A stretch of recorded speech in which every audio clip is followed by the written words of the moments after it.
हाँ जी, तो ये प्रोजेक्टाइल मोशन का पहला फेवरेट क्वेश्चन है, कंसेप्चुअल क्वेश्चन है, हम इसकी बात करने वाले हैं, कर ही रहे हैं बात। हाँ, किसी का आया क्या आंसर? मैंने जो दूसरी मेथड आपको डिस्कस की नहीं आ रहा, चलिए आ जाइए। हाँ जी, तो क्वेश्चन रीड कर लिया आप सभी ने अच्छे से। क्वेश्चन क्या है? एरोप्लेन से फूड पैकेट को फेंका गया है, ठीक है, जमीन में बाढ़ आई हुई है, फ्लड वाटर है, उसमें लोग फंसे हुए हैं, फूड पैकेट को फेंका गया। तो जनरल सा क्वेश्चन है, ये फिगर हो गया, ये एरोप्लेन हो गई, फूड पैकेट को यहाँ से फेंका गया, पैराबोलिक पाथवे से सपोर्ट यहाँ फूड पैकेट यहाँ गिरा, सपोज ये डिस्टेंस हो गई हॉरिजॉन्टल रेंज और ये हो गई height. So we can make from triangle tan theta is equal to r by h, horizontal range is equal to speed into time. But हमने टाइम का कौन सा फॉर्मूला यूज किया है? मोशन अंडर ग्रेविटी वाला फॉर्मूला, क्योंकि हमको angle ही तो फाइंड करना है और हमको एंगल पता ही नहीं है, इसलिए ये फॉर्मूला यूज नहीं होगा। रेंज का भी जनरल फॉर्मूला इसीलिए यूज नहीं हो रहा है, रेंज का जनरल फॉर्मूला ये होता है u square sine 2 theta by g. Clear है? ये भी यूज नहीं होगा। सो रेंज का कौन सा फॉर्मूला यूज हो रहा है? u horizontal speed into time of flight. Is that clear? आगे बढ़ जाऊं? हाँ, तो हमने सारा डिस्कशन कर लिया। फिजिक्स में सारे एंगल से सोचना चाहिए कि ये मेथड भी हो सकती है क्या, वो मेथड भी हो सकती है क्या। हाँ, चलिए अब जल्दी से पुट करिए। u कितना गिवन है क्वेश्चन में? u गिवन है, कहाँ गया यार, 600 किलोमीटर पर आवर। जब इसको मीटर पर सेकंड में चेंज करेंगे आप लोग, 600 किलोमीटर पर आवर सॉल्व कर लीजिएगा। हाँ, कुछ लोग बोल भी रहे हैं 1 kilometre is equal to 1000 metre, 1 घंटे में 3600 सेकेंड। यदि ये आपसे नहीं आता तो फिजिक्स पढ़ना छोड़ दीजिए वैसे कायदे के साथ। कितना आ रहा है? 500 बाई, बोलो इतना ही आ रहा है, इतना ही आ रहा है। हाँ ओके, ठीक है। हाँ, इक्वेशन नंबर 2 फॉर्मूला हमने बना लिया है, पुट करिए। हाइट की वैल्यू पुट करिए। हाइट कितना गिवन है? 1960 मीटर और किलोमीटर, इट इज मीटर। हाँ मीटर। तो कोई चेंज नहीं करना है आपको, सीधे इस फॉर्मूले में पुट करिए। हाँ बताइए, सॉल्व करने में कितना आया? जल्दी बोलिए। फॉर्मूले में पुट करने के बाद बोलोगे कितना आया। g की वैल्यू ऑफ g 9.8, अप्रॉक्स 10 भी ले सकते हो। हाँ बोलो भाई, कोई बोलोगे, अप्रॉक्स बोल दो। कितना? 20 सेकेंड्स। ओके ओके ओके, ठीक है ठीक है ठीक है। चलिए, तो ये आ गया रेंज की वैल्यू। इक्वेशन 3 कर लीजिए, करना हो तो। क्वेश्चन हो गया फिनिश। ट्रायंगल है ये angle of sight, tan theta is equal to r by h बनता है मैथ में। बस r की वैल्यू यहाँ पुट करिए, हाइट की वैल्यू यहाँ पुट करिए। बहुत टाइम अब नहीं दूंगा मैं, पहले टाइम दे चुका हूँ।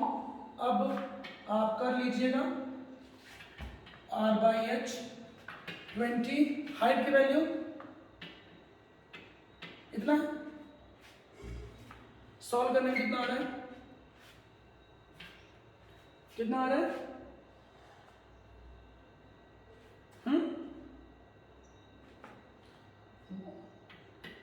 तो tan थीटा की वैल्यू 1.7 कब होती है?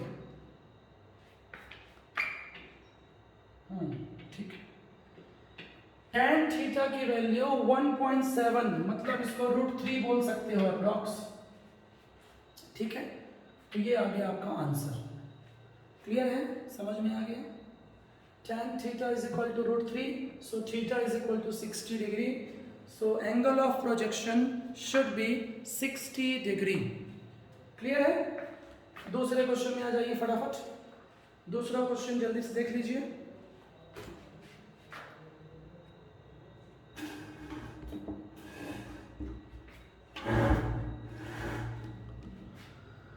हाँ जी,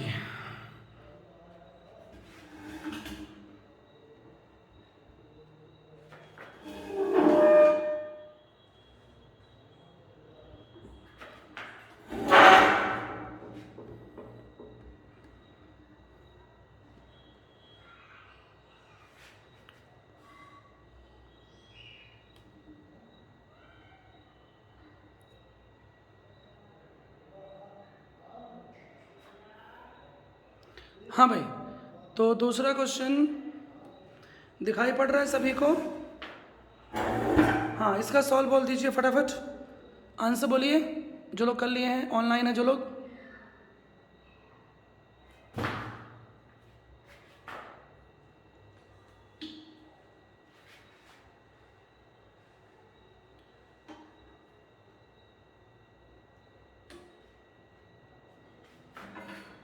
हाँ भाई,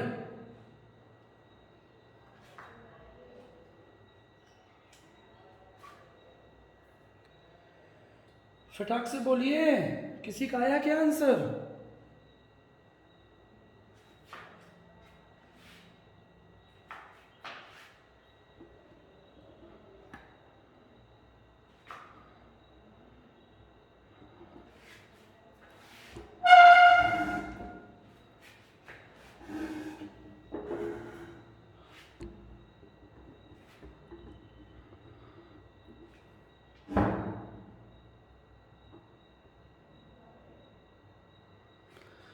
हाँ जी, चलिए क्वेश्चन नोट कर लीजिए अच्छे से। कोई हार्बर शिप है, enemy ship is at a distance of 180.3 metre from security cannon. War वगैरह में, युद्धों में ऐसी सिचुएशन आती है, ठीक है, कि तोप से, कैनन से किसी शिप पर अटैक करना है नेवी को, ठीक है। मजल वेलोसिटी ऑफ, जो तोप होता है, तोप से जो गोला निकलता है, ठीक है, उसकी वेलोसिटी 60 मीटर पर सेकेंड। मतलब जो गोला निकला वो क्या है, प्रोजेक्टाइल कहलाएगा, वो ऑब्जेक्ट कहलाएगा। बात बोलिए, बोलिए।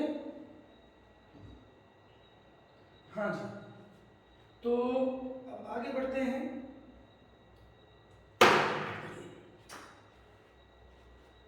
हाँ जी, लोग तो बार बार गिर रहा है यार, क्या पता क्या हो रहा है। हाँ जी, आवाज आ रही है? हेलो, हाँ, तो अब आ जाइए पहले क्वेश्चन, दूसरे क्वेश्चन के सॉल्व में।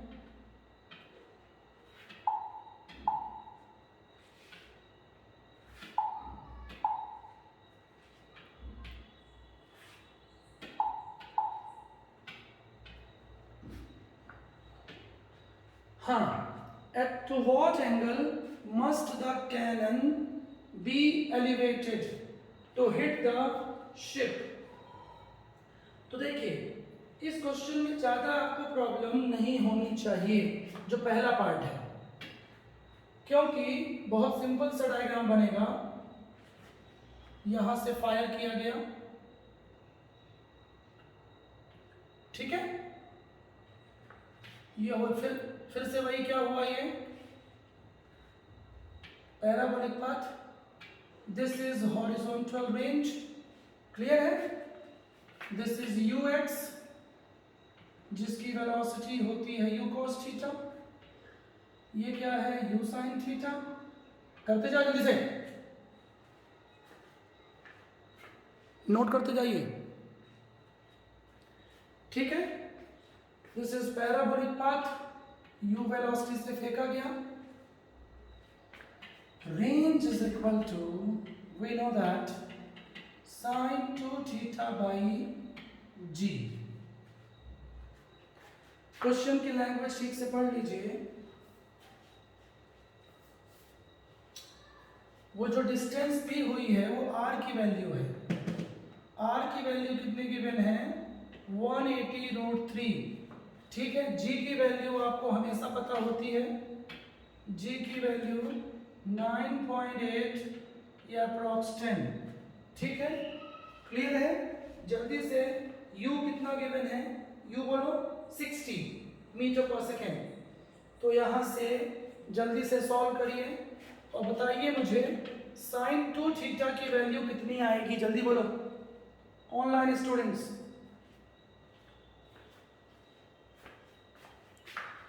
√3/2 वैष्णवी गुप्ता, बाकी लोग अब यही आ रहा है। ओके, सो साइन की वैल्यू √3/2 कब होती है, 60 पे होती है ना। सो 2 थीटा इज इक्वल टू हम क्या लिख सकते हैं मैथमेटिकली 60 डिग्री लिख सकते हैं। So theta is equal to क्या लिख सकते हैं 60/2, 30 डिग्री कर दी, मैं सीधे कर दिया हूँ, क्लियर है। या इसको मत करो यार, मैं इसे करूँगा, बोलो। लेकिन यहाँ पे एक बात माइंड करने वाली है, ध्यान देने वाली है, जो माइंड में आपको सोचना पड़ेगा। प्रोजेक्टाइल मोशन में हॉरिजॉन्टल रेंज में हमेशा 2 एंगल पॉसिबल होते हैं, मैंने आपको पढ़ाया था। किसी बॉडी को थीटा डिग्री से प्रोजेक्ट करिए या 90 - थीटा से प्रोजेक्ट करिए, angle of projection should B same. तो सिर्फ पहले क्वेश्चन का आंसर केवल 30 डिग्री नहीं होगा, केवल 30 डिग्री नहीं होगा, 60 डिग्री भी होगा। क्यों? उसके पीछे का थ्योरी लिखिए। we know that whenever angle of projection is theta or 90 - theta, range always should be same, range horizontal range always same। चाहे एंगल थीटा हो तो थीटा की वैल्यू आ गई 60 डिग्री, तो दूसरा एंगल क्या पॉसिबल है, थीटा डैश लिख लो उसको। दूसरा एंगल पॉसिबल है 90 - थीटा, थीटा की वैल्यू 30 आई है। सबको ये बात समझ में आ गई? तो 2 आंसर आएंगे, लिख लीजिए। सो 2 एंगल ऑफ प्रोजेक्शन में भी पॉसिबल, 30 और 60। Is that clear? कार्तिका, किसी को डाउट हो? अदिति, यदि अब आपकी फिजिक्स न्यूमेरिकल्स वीक हुए तब आप जिंदगी भर करेंगे स्ट्रगल, मेरी बात सुन लीजिएगा, क्योंकि अब बहुत क्रूशियल टाइम चल रहा है। मैंने आपको 2 महीने स्लो पढ़ाए हैं, बहुत स्लो पढ़ाए हैं, और अब मैं स्पीड पकड़ रहा हूँ। अब यदि आप मुझे कैच नहीं कर पाओगे तो मैं बहुत आगे निकल जाऊंगा। Is that clear? इसलिए घर में थ्योरी अच्छे से पढ़िए, क्लास जब पढ़ाता हूँ तो मैं वीडियो भी ग्रुप में भेज रहा हूँ, अब है ना, बना के भेज रहा हूँ। डबल पैसे खर्च कर रहा हूँ मैं, वाईफाई में, है ना, फ़ोन में। एक तो ऑनलाइन क्लास चल रही है, दूसरी में यूट्यूब के लिए भी लोड कर रहा हूँ, आपके लिए भी लोड कर रहा हूँ। हो गया? तो उसको भी दोबारा देख सकते हो आप। हाँ जी, क्लियर हो गया है कि 2 आंसर क्यों आए? हमेशा आएंगे, ये अच्छे से लिख लो आप। प्रोजेक्टाइल मोशन में हमेशा एंगल की 2 वैल्यूज आएंगी, थीटा और 90 - थीटा। लिख लिया?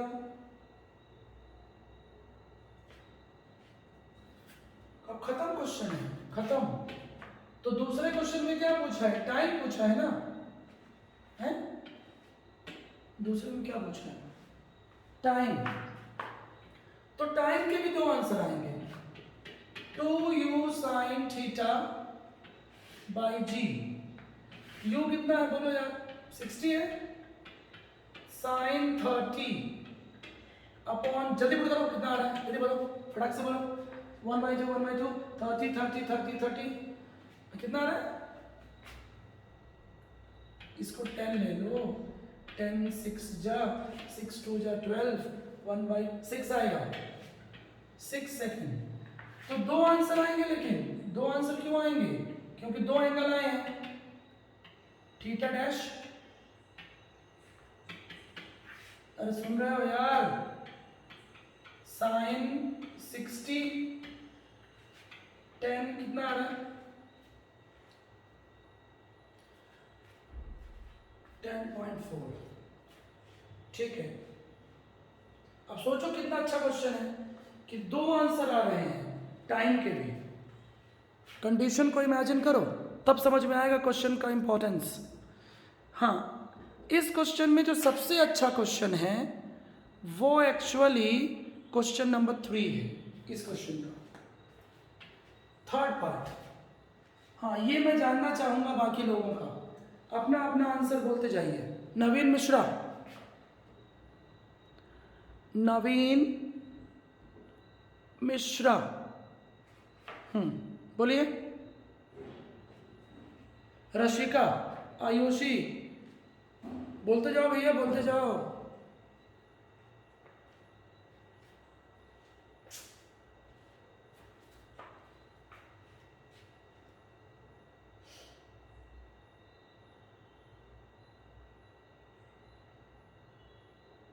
अरे बोलो यार।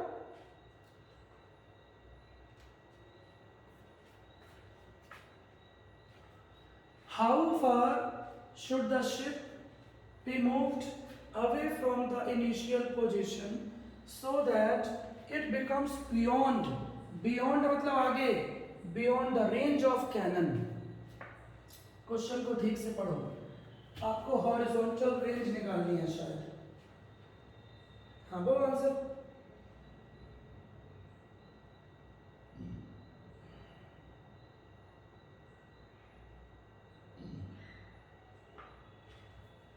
चलो, इतना समय नहीं है।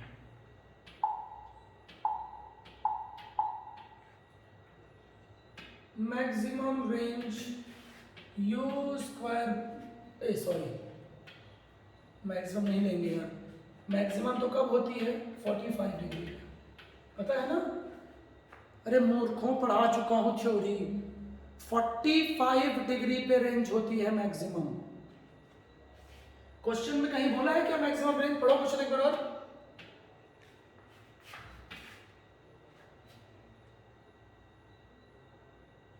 यहां तो ऐसा कहीं नहीं बोल रहा है।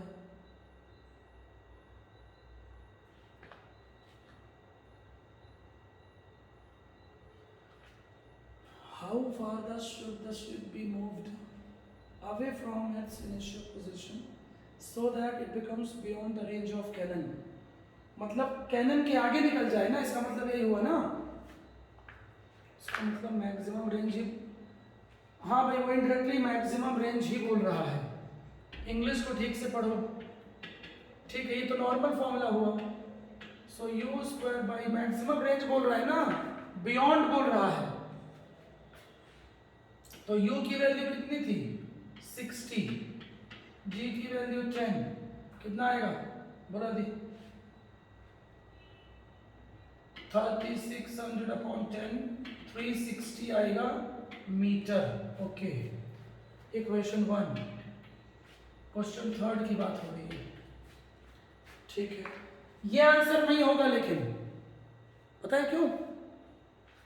ये आंसर नहीं होगा क्योंकि हॉरिजॉन्टल रेंज नहीं निकालनी है। ठीक से क्वेश्चन पढ़ो।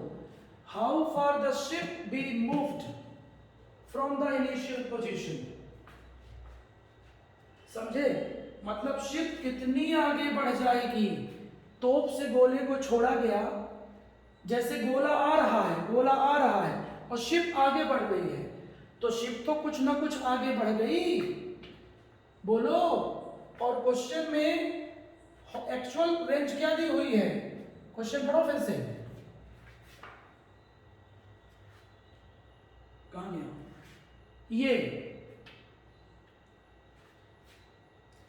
एनिमी शिप कैनन से पहले कितनी दूरी पर था?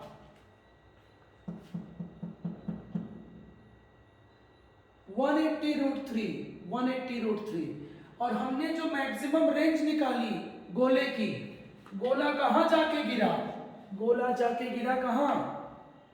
360 मीटर पे। तो शिप कितना मूव की? तो शिप कितना मूव की थोड़ा सोचोगे।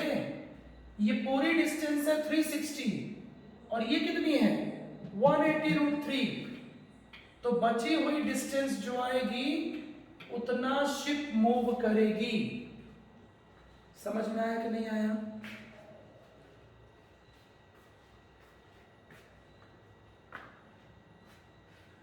कई लोग इस क्वेश्चन में क्या करते हैं, रेंज को ही आंसर बोल देते हैं। रेंज नहीं आएगी इसमें, क्वेश्चन में रेंज नहीं पूछा है। क्वेश्चन फिर से पढ़ो। क्वेश्चन में बोला है शिप कितना मूव करेगी from its initial position. Ship कितना मूव करेगी so that it becomes beyond the range of cannon. समझे? जिससे वो कैनन की रेंज से आगे निकल जाए। कुछ आया समझ में? तो ये होगा आंसर, दोनों को माइनस कर लीजिए, ठीक है। तो न्यूमेरिकल कंसेप्ट कुछ क्लियर हुए? हाँ, चलिए 15-20 मिनट से फिर से ज्वाइन होते हैं। Good bye.